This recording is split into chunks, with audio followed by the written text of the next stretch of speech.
Interrogation রুমে জোর কদমে চলছে জিজ্ঞাসাবাদের পর্ব। আলো আঁধারি ঘরের মধ্যস্থিত একটি 4 ফুট বাই 2 ফুটের রংচটা কাঠের টেবিলের দুপাশে রাখা দুটো চেয়ারে বসে রয়েছে দুজন। একজন ইন্সপেক্টর দাস এবং অপরজন সাসপেক্ট। টেবিলের ওপরে সিলিং বেয়ে নেমে আসা গোলাকার প্লাস্টিক শেডযুক্ত প্রজ্বলন্ত একটি বড় বাল্বের উজ্জ্বল সাদা দীপ্তি আলোকিত করছে টেবিল সমেত পাশের মানুষ দুটিকে।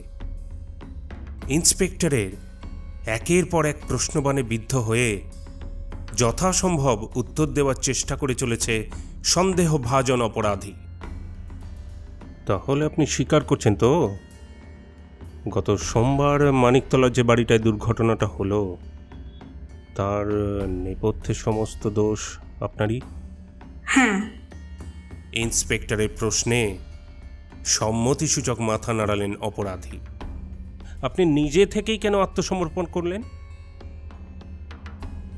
প্লিজ, আপনি চুপ করে থাকবেন না, আপনি বলুন। ব্যক্তিগত কারণে। কি কারণ?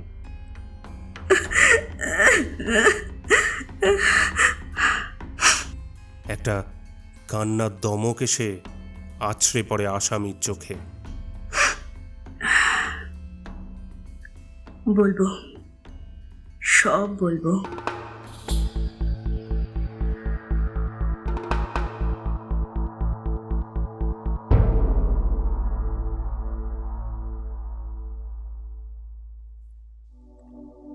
অভাব মানুষকে বিপদগামী করে নাকি স্বভাব, এই নিয়ে বিতর্ক একবার শুরু হলে তা হয়তো চলতেই থাকবে অনন্তকাল।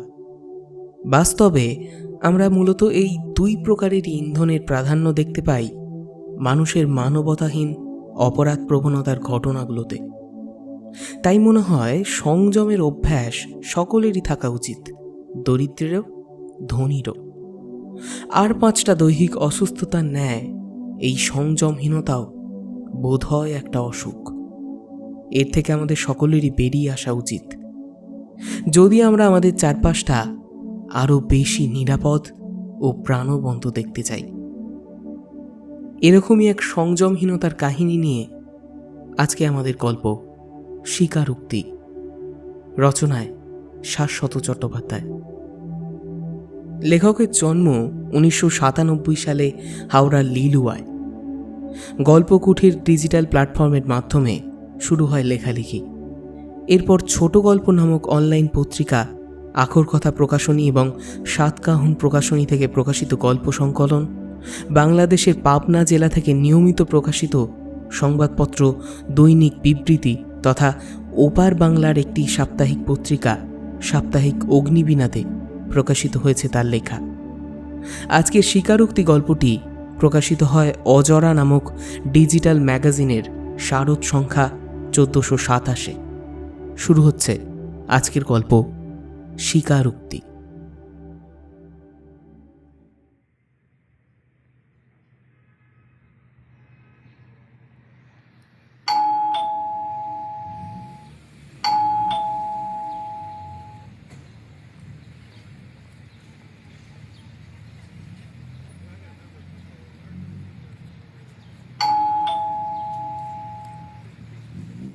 কলিং বেলটা বার কয়েক বেজে উঠতেই দৌড়ে গিয়ে দরজাটা খুলে দেয় নম্রলীনা। কাঁধে দোদুল্যমান একটা সাইড ব্যাগ নিয়ে দরজার বাইরে দাঁড়িয়ে রয়েছে কোরিয়ার সার্ভিসের লোকটা। ব্যাগের ভেতর থেকে একটা গাঢ় সবুজ চকচকে র্যাপার জড়ানো বর্গাকৃতির বাক্স বের করে লোকটা এগিয়ে দিল নম্রলীনার হাতে। সঙ্গে একটা সাদা কাগজও দিল সাইন করার জন্য। নম্রলীনা বাক্সটাকে বসার ঘরের টেবিলের ওপর রেখে এসে লোকটার বুক পকেটের দিকে ইশারা করতেই লোকটা পকেট থেকে পেনটা বের করে তার হাতে দিল। নম্রলীনা সাইন করে দিতেই চলে গেল সে। এতক্ষণে নম্রলীনা টের পায়নি যে তার পিছনে এসে দাঁড়িয়েছে বৃতি। ঠোঁটের কোণায় ফুটে উঠেছে এক চিলতে হাসির রেখা।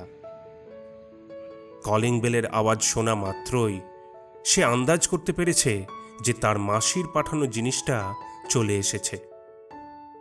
তার পক্ষে আর ধৈর্য রাখা সম্ভবপর নয়। বাইরের দরজা বন্ধ করে পিছন দিকে মুখ ঘোরাতেই সে উৎফুল্ল মুখে জড়িয়ে ধরল তার মাকে। ওমা তাড়াতাড়ি খোলো, দেখি মনি আমার জন্য কি পাঠিয়েছে। মেয়ের কপালে সশব্দে দুটো চুমু এঁকে দিয়ে ঘরের টেবিলের দিকে ইশারা করলেন নম্রলীনা। এক ছুটে টেবিল থেকে বাক্সটা নিয়ে তার গায়ের র্যাপারটা খুলে ফেলে সে। আমি তো এবার গিফটটা খুলেই ফেলছি।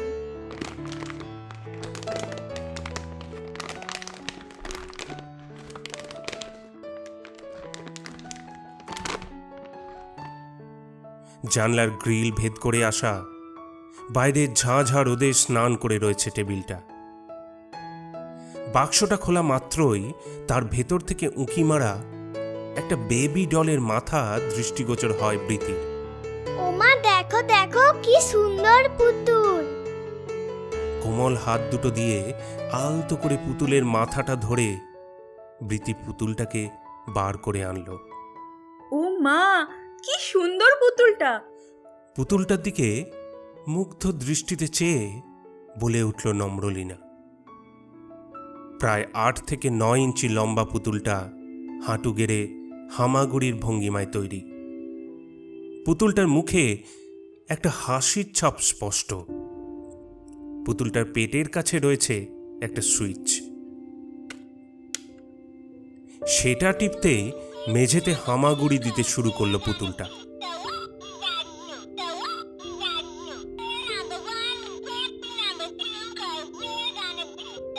বৃতিকেও যে পুতুলটা তার আকর্ষণের মায়ায় আবদ্ধ করেছে সে বিষয়ে সন্দেহের লেশমাত্র নেই। তার মনোনদী এখন বাঁধ ভাঙা আনন্দের বন্যায় উত্তাল। হাততালি দিতে দিতে মেঝের ওপর লাফাতে শুরু করে সে। ঝনঝন করে ওঠে পায়ের নুপুরগুলি। শিশু মন বুঝি একেই বলে। এদের মন আর একদলা কাদার মধ্যে কোনো পার্থক্য নেই।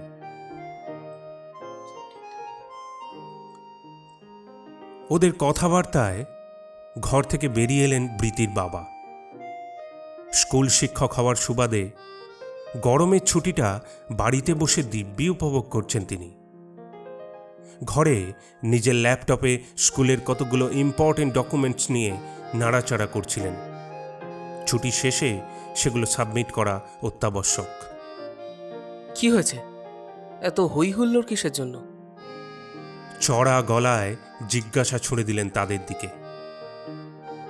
বাহ্যিক দিক থেকে চরিত্রে একটা কাঠিন্য মিশ্রিত গুরুগম্ভীরতার মুখোশ এঁটে থাকলেও আভ্যন্তরীণ দিক থেকে তিনি একেবারে ছাপোষা মধ্যবিত্ত সাধারণ মানুষ।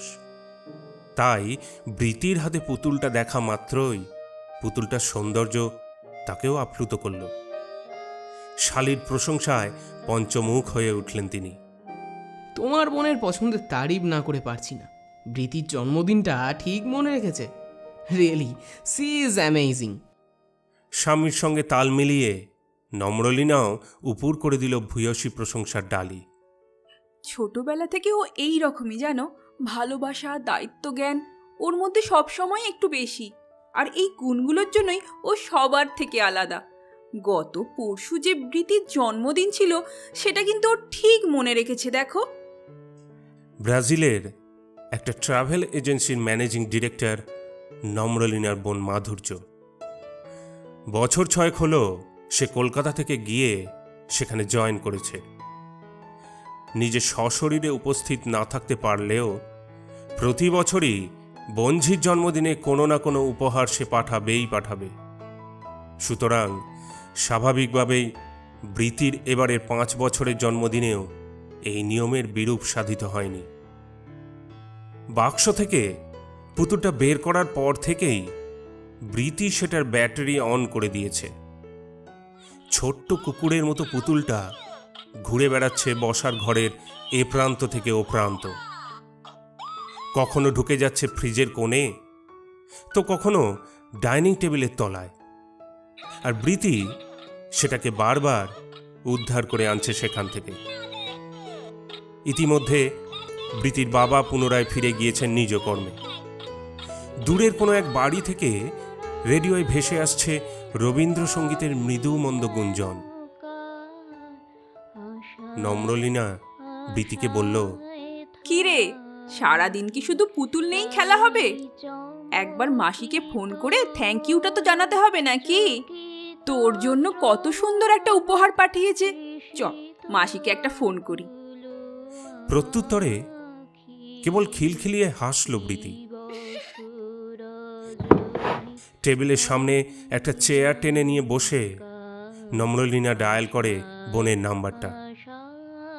খানিকক্ষণ রিং হওয়ার পরে, হ্যালো, হ্যাঁ দিদি বল। ওপাশ থেকে ভেসে এলো মাধুর্যর কণ্ঠস্বর। ও, যা সুন্দর একটা গিফট পাঠিয়েছিস না, তোর জামাইবাবু তো তোকে একটা লম্বা অ্যাপ্রিসিয়েশন সার্টিফিকেটই দিয়ে দিল রে। এত সুন্দর একটা উপহার পাঠিয়েছিস আর তোকে একটা বৃত্তির থ্যাঙ্কস পর্যন্ত বলবে না, তা কি কখনো হয়? যাক, তাহলে বৃদ্ধির পছন্দ হয়েছে জিনিসটা। প্রতি বছরই ওকে ভালো কিছু দিই, এবারে এখানে বিল্ডিং ব্লকস ছাড়া তেমন কিছু আর দিতে পারলাম না রে।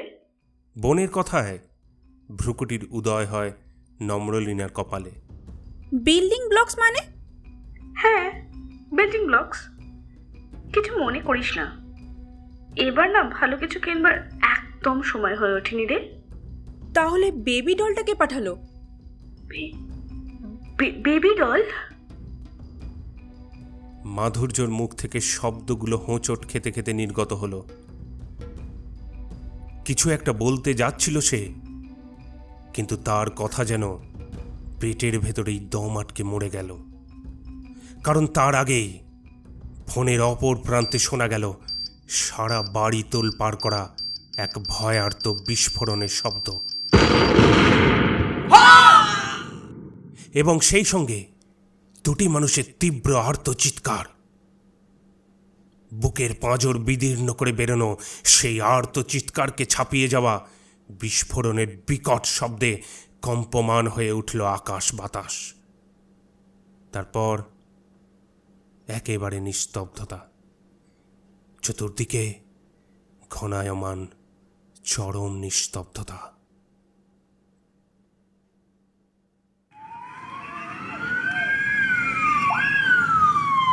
ভাঙা দরজার ফাঁক দিয়ে গলে বাড়ির ভিতর প্রবেশ করল 4 জন পুলিশ। চতুর্দিকে ছত্রাকার হয়ে পড়ে আছে বাড়ির সমস্ত জিনিসপত্র। ধোঁয়ায় পরিপূর্ণ গোটা বাড়ি। বাড়ির একেবারে মাঝ বরাবর ভেঙে পড়ে আছে ঘরের দুটি দেওয়াল। মেঝেতে ধসপ্রাপ্ত ছাদের অজস্র খণ্ডাংশের ওপর পড়ে আছে ঝলসানো রক্তস্নাত প্রায় দুটি মৃতদেহ, একজন পুরুষ ও একজন মহিলা। মহিলার মৃতদেহের পাশে সিমেন্টের চাতালের ধ্বংসস্তূপের ফাঁকে ঢুকে রয়েছে একটা স্মার্টফোন, এবং তার পাশেই দোমড়ানো একটা খেলনা বেবি ডল।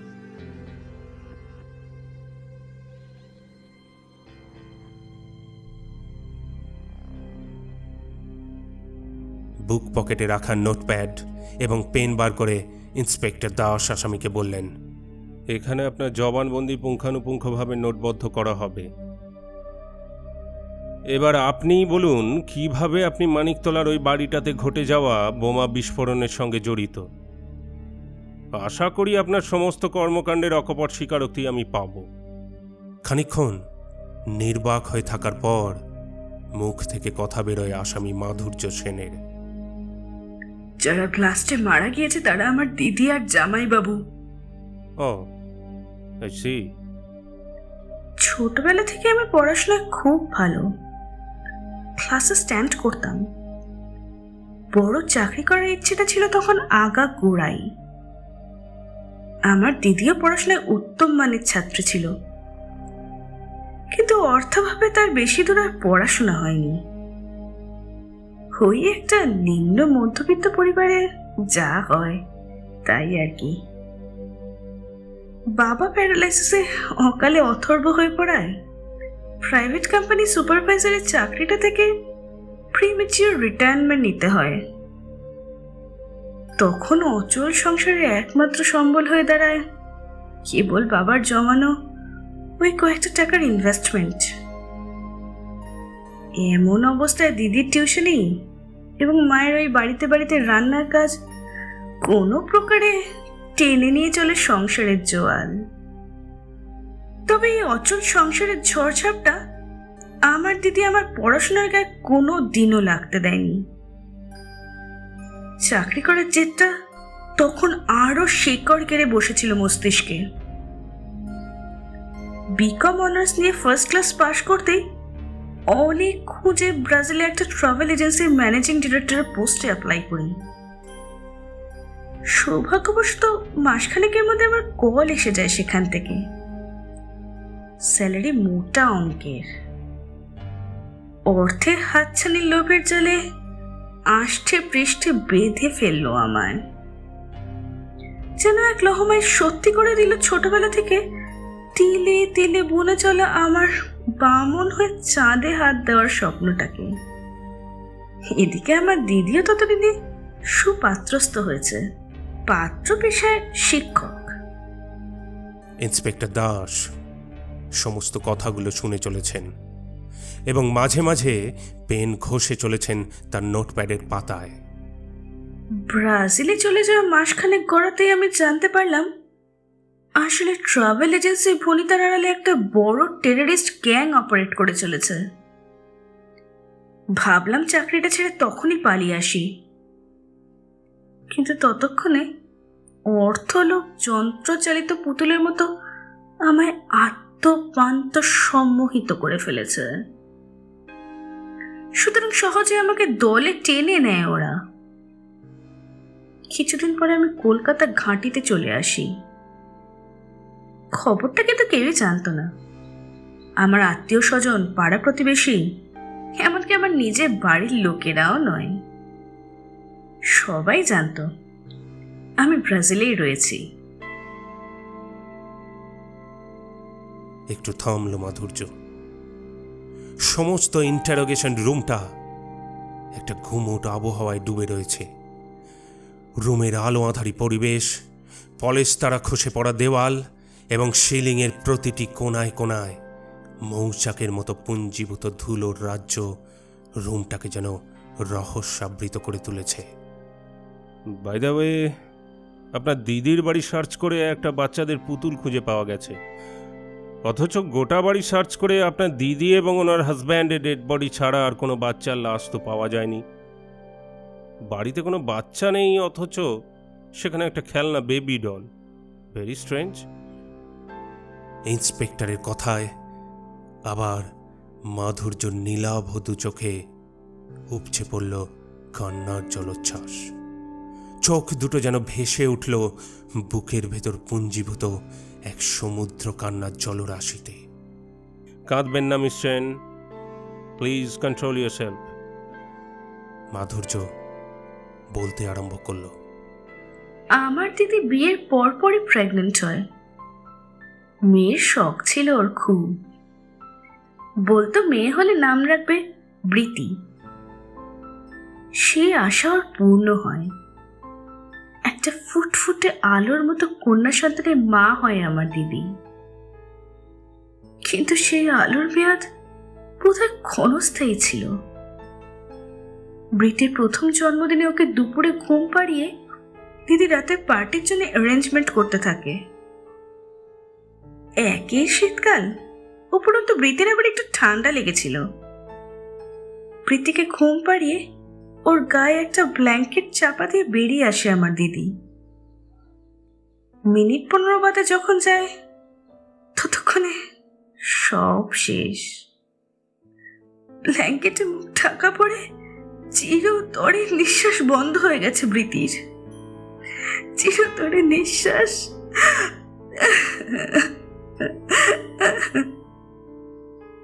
আপনি একটু জল খান। ইন্সপেক্টরের আদেশে একজন কনস্টেবল একটি কাচের গ্লাসে জল দিয়ে গেল।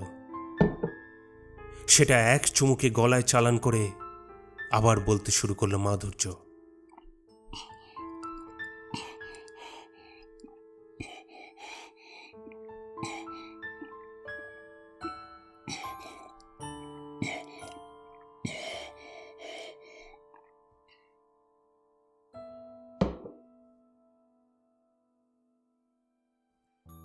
প্রীতি মারা যাওয়ার পর দিদির মনটা একেবারে তাসের ঘরের মতো চূর্ণ বিচূর্ণ হয়ে গেল। She went completely out of control. সাইকিয়াট্রিস্টের সাথে কনসাল্ট করেও ওর মানসিক অবস্থা কোনো পরিবর্তন ঘটানো সম্ভব হয়নি। হঠাৎ জামাইবাবু একদিন স্কুল থেকে ফিরে লক্ষ্য করলেন ঘরের মেঝের উপরে বসে রয়েছে দিদি, হাতে বৃত্তির একটা খেলনা। দিদি তার অপর দিকে ফাঁকা জায়গাটা তাকিয়ে কার সঙ্গে যেন কথা বলে চলেছে, আর তার দিকে এগিয়ে দিচ্ছে খেলনাটা। একটু সামনে এগিয়ে যেতে ব্যাপারটা পরিষ্কার হলো জামাইবাবুর। দিদি একবার শূন্যস্থানের দিকে খেলনাটা দিয়ে বলছে, কিরে পুতুলটা পছন্দ হয়েছে? আবার তৎক্ষণাৎ অপর দিকে শূন্য জায়গাটায় বসে উত্তর দিচ্ছে, হ্যাঁ মা, পছন্দ হয়েছে। যেন বৃত্তির উত্তরটাই দিচ্ছে। এইভাবে দিদি তার দ্বৈত অভিনয়ের মাধ্যমে নিজেই একবার মায়ের চরিত্র অভিনয় এবং বৃত্তির চরিত্র অভিনয় করে চলেছে। দিদির ধারণা এই দ্বৈত অভিনয় বাঁচিয়ে রেখেছে বৃত্তির অস্তিত্বকে। ক্রমাগত দিদির এই অভিনয়টা অভ্যাসে পরিণত হয়ে যায়। প্রায় প্রতিদিনই এমন অভিনয় করত দিদি। ব্যাপারটা ঠিক বুঝতে পারলাম না মিস সেন, একটু খোলসা করে বললে ভালো হয়। ব্যাপারটা ঠিক এইরকম, ধরুন এই মুহূর্তে আপনি এখানে নেই, হয়তো অন্য কোথাও গেছেন, এবং আমি আপনার অনুপস্থিতির শূন্যতা প্রচন্ড বিশ্রীভাবে অনুভব করছি, যেটা খুব যন্ত্রণাদায়ক। ঠিক তখনই আপনার অনুপস্থিতিকে মুছে ফেলার জন্য আমি আমার চেয়ার ছেড়ে উঠে আপনার চেয়ারে গিয়ে বসি। আমার চেয়ারটার দিকে তাকিয়ে বললাম, আপনি আপনার দোষ স্বীকার করছেন তো? মানে আপনার করা প্রশ্নটাই করলাম, এবং প্রশ্নটা করে আবার নিজের চেয়ারে বসে উত্তর দিলাম, হ্যাঁ স্বীকার করছি। অর্থাৎ আমি আপনাকে উত্তর দিলাম। পরক্ষণে আবার আপনার চেয়ারে বসে আবার বললাম, কি কারণে সমস্ত দোষ স্বীকার করলেন? আবার নিজের চেয়ারে এসে উত্তর দিলাম, ব্যক্তিগত কারণে। এইভাবে আপনার চরিত্রে এবং আমার নিজস্ব চরিত্রে দ্বৈত অভিনয় পরিবেশনের মাধ্যমে আমি দূরীকরণ করলাম আপনার উপস্থিতির অভাববোধ। যখন আপনার চেয়ারে বসে আপনার প্রশ্নগুলো করছি, অর্থাৎ আপনার সংলাপগুলো আওড়াচ্ছি, তখন আমি আপনি, এবং যখন নিজের চেয়ারে বসে সংলাপগুলো বলছি, তখন আমি নিজে স্বয়ং। What? You mean one person who plays the role of two characters at the same time? One of herself and the other whom she loves most. My God, it's personality disorder. Inspector Das হতভম্ব। তার বিস্ফারিত চোখের পাতা দুটি টান টান হয়ে উঠেছে, ভ্রু দুটো উঠে গেছে কপালে। এক্স্যাক্টলি, সাইকোলজি ভাষায় এটাকে বলে HPD, অর্থাৎ হিস্ট্রনিক পার্সোনালিটি ডিসঅর্ডার। এই ডিসঅর্ডারের ফলে পেশেন্টের মনে একটা এক্সট্রিম ড্রামাটিক বিহেভিয়ার ট্রিগার্ড হয়ে যায়। দিদির যখনই ওর মেয়ের মানে বৃত্তির কথা মনে পড়তো, তখনই ওর ইমোশনগুলো ভেতর থেকে অতি নাটকীয় সত্তাকে চাঙ্গা করে দিত। তবে দিদি কিন্তু এই ব্যাপারটা বুঝতে পারতো, জানেন। ও এক প্রকার এই রোগটাকে মেনেই নিয়েছিল। দিদিকে অনেক বুঝিয়েছিলাম এই সমস্ত সব বন্ধ করার জন্যে। ও বলেছিল বৃত্তির অনুভূতিগুলোকে জীবিত রাখার একমাত্র উপায় নাকি এটাই। এই অভিনয় ছাড়া ওর পক্ষে জীবনে বাকি দিনগুলো অতিবাহিত করা একেবারে দুঃসহনীয়। আমার দিদির এই অভিনয়ের অভ্যাসটা বোধহয় এতদিনে মানসিক রোগের আদল নিতেও শুরু করেছিল। Gradually the habit turned to a disorder. এতদিন হয়তো অভ্যাসের খোলসটা ছাড়িয়ে বেরিয়ে তোর বদ্ধ উন্মাদ রূপখানা। ইন্সপেক্টর দাস সবকিছু শোনার পর বললেন, আচ্ছা, এই বিষয়টা ক্ল্যারিফাই হলো, কিন্তু তার সাথে বোম ব্লাস্টের কানেকশনটা কোথায়? আর আপনি বা কিভাবে ইনভলভড হলেন এর সাথে? মাধুর্য একটা দীর্ঘ শ্বাস ছাড়ল। মুখের উপর ঝুঁকে পড়া চুলগুলো হাত দিয়ে কানের দুপাশে সরিয়ে দিল। দিদি প্রতি বছরই প্রীতির জন্মদিন পালন করত। মানে নিজেই ওই প্রীতির চরিত্র হয়ে গিয়ে কেক কাটত। প্রথম দিকটাতে ওর এই সমস্ত পাগলামিতে বাধা দিলেও শেষটায় ওর মুখের দিকে চেয়ে আমিও দমে গিয়েছিলাম। আমিও সেই অভিনয়ে সামিল হয়ে গিয়েছিলাম ওর সঙ্গে। ভেবেছিলাম অতিরিক্ত বাধা দিতে গিয়ে শেষে ওর না কোনো বড় ক্ষতি হয়ে যায়। তাই শেষে আমিও ওর এই অভিনয়ের তালে তালে তাল মিলিয়ে প্রতি বছরই বৃত্তির জন্মদিনে উপহার পাঠাতাম। কলকাতা ক্যাম্প থেকে উপহার পাঠাতাম। দিদিরা ভাবতো ব্রাজিল থেকে উপহার এসেছে। এবারে 5 বছরের জন্মদিনেও দিদিকে একটা উপহার পাঠিয়েছিলাম, একটা প্লাস্টিকের বিল্ডিং ব্লকস। তাতে আমার লেখা জন্মদিনের শুভেচ্ছা সূচক একটা চিরকুটও ছিল। আমাদের টেররিস্ট ক্যাম্পের একজন ইনফর্মার রতনলালকে কুরিয়ার সার্ভিসের লোক হিসেবে পাঠাই। ও সাধারণত কোনো কিছু জিনিস পৌঁছে দেওয়া, কোথাও বোম ব্লাস্টিং এর বোম ফিট করা, বা কোনো গোপন তথ্য এক ক্যাম্প থেকে অন্য ক্যাম্পে পৌঁছে দেওয়া ইত্যাদি এইসবই কাজ করে। ওই গ্যাংয়ের সমস্ত কার্যকলাপের কথা আমিও জানতাম না। শুধু আমি কেন, কোনো মেম্বারই সর্বিত কর্মের দায়িত্ব ছাড়া একজনের পক্ষে অপরজনের কাজের বিষয়বস্তুর বিন্দু বিসর্গ জানা পারতপক্ষে তা অসাধ্যই ছিল। রতনলালের যে সেদিন অন্য কোথাও বোম প্লান্টিংয়ের প্ল্যান ছিল তা আমার জানা ছিল না। আমার দেওয়া উপহার এবং দিদির ঠিকানাটা দিয়ে রতনলালকে কুরিয়ার সার্ভিসের লোক সেজে সেদিন পাঠিয়েছিলাম। রতনলাল ফিরে আসার পর আমার দিদির কাছ থেকে একটা ফোন আসে, কিন্তু দিদির কথা শুনে তৎক্ষণাৎ আমি চমকে উঠি। অঘটনের এক অজানা আতঙ্ক বিষধর সাপের ন্যায় ফোনে তুলে উঠল আমার মনে। দিদি ফোনে জানায় যে আমার পাঠানো বেবি ডলটা ওর খুব ভালো লেগেছে, কিন্তু আমি তো। আর ঠিক ওর মুহূর্তে ঘটে গেল ঘটনাটা। গ্রিড, বুঝলেন, লোভ, সর্বগ্রাসী অর্থলোভের শিকার বশত আমি আমার আপন জন্মে হারিয়ে ফেললাম।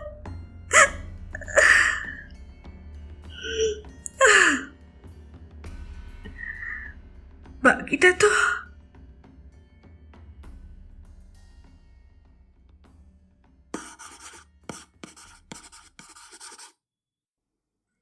ভারাক্রান্ত মনে কথাগুলো শেষ করল মাধুর্য। ইন্সপেক্টর দাস মাথাটা উপরে নিচে করলেন। তা পেরেছি বই কি। আপনি যে বাক্সে আপনার বোনকে বিল্ডিং ব্লকসটা পাঠিয়েছিলেন, রতনলালের কাছে প্রবাবলি ঠিক একই রকম দেখতে, অর্থাৎ ওই রঙেরই র্যাপারে মোড়া একটি বাক্স এক জায়গায় কোনো বাড়িতে দিয়ে আসার হুকুম ছিল। সেই বাক্সেই ছিল সেই বেবি ডল খেলনাটা, আর তার পেটের ভিতর ফিট করা ছিল ওই টাইম বম। বোমের বিষয়টা হয়তো রতনলালের বোধগম্য ছিল না, আপনার পাঠানো গিফটটা আপনার দিদিকে দেওয়ার সময় দুটো বাক্সের রঙের সাথে গুলিয়ে ফেলে এবং মিস্টেকেনলি রতনলাল ওই বম ফিটিং বাক্সটা দিয়ে দেয় আপনার দিদিকে। And the end result is in front of you.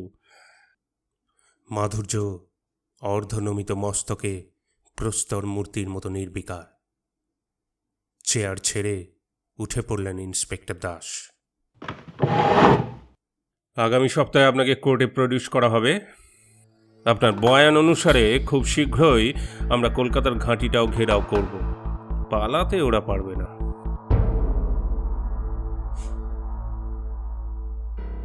ঠিক দুদিন পরেই নিউজ পেপারের ফ্রন্ট পেজে বড় বড় অক্ষরে বেরোলো খবরটা, মানিকতলা বোমা দুর্ঘটনাকাণ্ডের রহস্য উদ্ধার। দুর্ঘটনার নেপথ্যে ওতপ্রোতভাবে জড়িত এক সন্ত্রাসবাদী দল।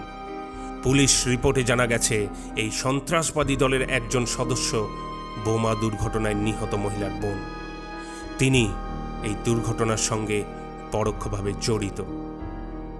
ওই মহিলা সদস্য নিজেই আত্মসমর্পণ করেন এবং পুলিশ ওই সদস্যকে জেরার সূত্রে কলকাতার সন্ত্রাসবাদীদের ঘাঁটি প্রত্যেককে গ্রেপ্তার করেছে।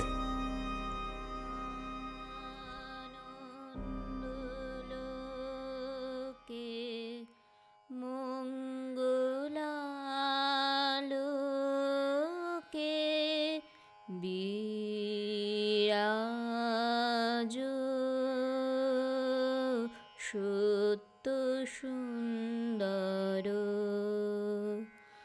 মহিমা তব উদ্ভাসিত মহাগগন মাঝে, মহিমা তব উদ্ভাসিত মহাগগন। শুনছিলেন গল্প স্বীকারোক্তি, রচনায় শাশ্বত চট্টোপাধ্যায়। গল্পটি আপনাদের কেমন লাগলো অবশ্যই লাইক ও কমেন্ট করে আমাদের জানাবেন, এবং আমাদের চ্যানেলে যদি আপনি নতুন হয়ে থাকেন তাহলে অবশ্যই সাবস্ক্রাইব করে বেল আইকনটা প্রেস করে রাখবেন আমাদের পরবর্তী গল্পের নোটিফিকেশান সবথেকে আগে পাওয়ার জন্য। আজকের গল্প পাঠ ও পুলিশ অফিসারের ভূমিকায় সৌরভ, মাধুর্যর ভূমিকায় নবনীতা, নম্রলীলার ভূমিকায় অর্পিতা, বৃতির ভূমিকায় দিব্যশ্রী, বৃতির বাবা ও গল্পের সূত্রধর আমি সৌভিক। সঙ্গীত পরিবেশনায় তিথি, ধ্বনি পরিকল্পনা ও আবহে সৌভিক, সমগ্র পরিকল্পনা ও পরিচালনায় team your octopus. Your octopus ফিরে আসবে আপনাদের জন্য আরও একটি নতুন গল্প নিয়ে। ভালো থাকবেন, সুস্থ থাকবেন, ধন্যবাদ।